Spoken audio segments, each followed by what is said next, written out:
in a fucking land struggle. No, wasn't even so much the land. It's when somebody tries to tell them who they can worship and who Well, they that's can't. true. Yeah. The land's a Uh, whole nother that's true because the matter. land was under a centralized government, and they were probably of that government. Not back then. Well, not back then. That's back then. It was whoever could hold it. Yeah, so you got a holding thing, but then there's some even within your own holding of your own tribe. Sometimes that tribe tells the other people within it what to do. That's when you see what you're saying is a problem. So it's basically a civil war. You know what's happening. Otherwise, it's either civil war though, based on that, or it's outsider group coming in to take over land and control of what is thought. You know. So simple as that. I mean. Back then, it didn't matter if you owned the land. Nobody owned land in America, but over in Europe they did. If somebody could come in and take it from you, who was going to stop them? I'm king of this land now. That happened a lot. I don't think people realize exactly how much it did happen. It would have been a good model if we didn't actually just put any. The rules that we created were just no land ownership. Merely just kind of if there is availability within the sandbox and you can resourcefully cultivate something out of that, shouldn't you be able to do that? And if you are tending to that plot of land, like let's say that you find a grove of trees, there's 4 of them. The land happens to be, however, you can usually build, which I look at Ma and Pa, and I look how much land they took up. It was kind of a small hill, you know. It's kind of like they had 1, 1, 1, so they had 3 total. You know, that was just where the barn house and stuff was. All that land surrounding them was their farm. Was their farm, yeah, surrounding them, their land. But how much does a farm need? A head of cattle. Back then, they actually did need quite a bit because they had to not only make enough to feed them through the winter, but to sell for the things they couldn't grow that they would need through the winter. So farmers back in that day actually did, well, my family's going to need at least 6 acres of corn. But we didn't have industrialized water. I need a new harness for my team. That's going to be another 5 acres of corn. That's literally how they did it back then. They set a goal, what they were working for, as they did their planting and getting ready for winter. But Grandma Hancock still did it in the 60s and early 70s. Do you know what I mean? Like...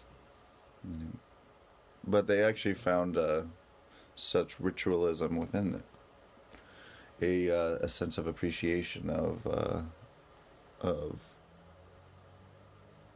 I can rely on the land. Truly, I can rely on the land to provide a certain bounty, and then this bounty will then for some reason it makes sense of equation. We've created the equation though. Because technically, 1 blue corn could actually be, a 12 roses. Why not? You know what I'm saying? It's all dependent on what you fucking want to care about. So within the system, your grandma, like for instance, has figured out the system, has basically beat the game, and essentially put it as a Grandma actually did it one step farther. It's you trying to basically do a resource management game. Grandma Grandma used to do this. I don't know how Grandma used to do it. I seen her and Uncle Art agonizing over it one night when I spent the night. Doing troops.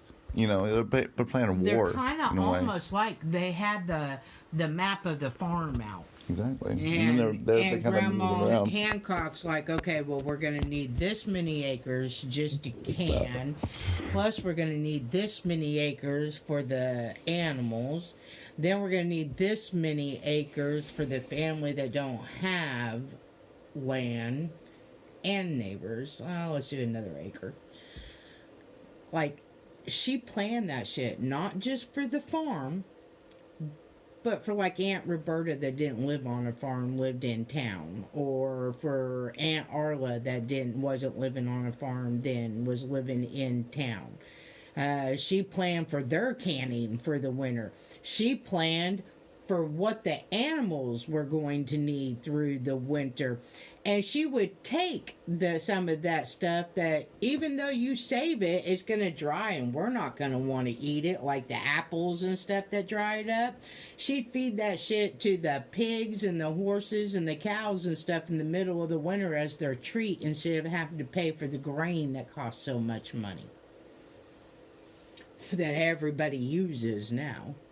Now, Grandma, get a whole bunch of them good apples, about 20 bushels, put them in the cellar for this winter. And them 20 bushels of apples, the goats, the cows, the horses, the pigs, even the fucking chickens would get some during the winter to peck at and stuff, so that they would, well, she said it's like being on a ship. You gotta avoid scurry. Scurvy. Whatever. Mm-hmm. It was cute, but it was cute. No, but it was actually cute when you said scurry too, because that's actually kind of true. When people don't have those kind of like the quality of life as before, people get depressed and they get into actually a naughty little pixie mode. A guy without a Snicker bar. You know what I'm saying? Then you know what I remember about that conversation the most?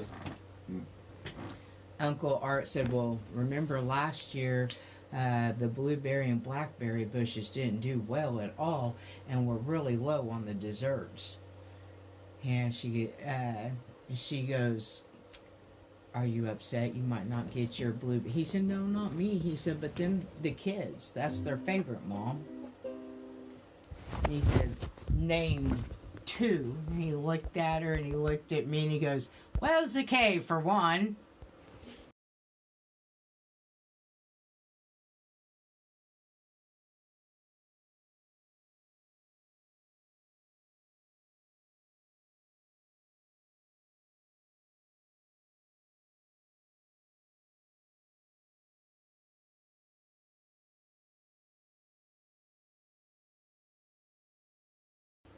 I don't know why I just remembered that detail, but I did. Like most people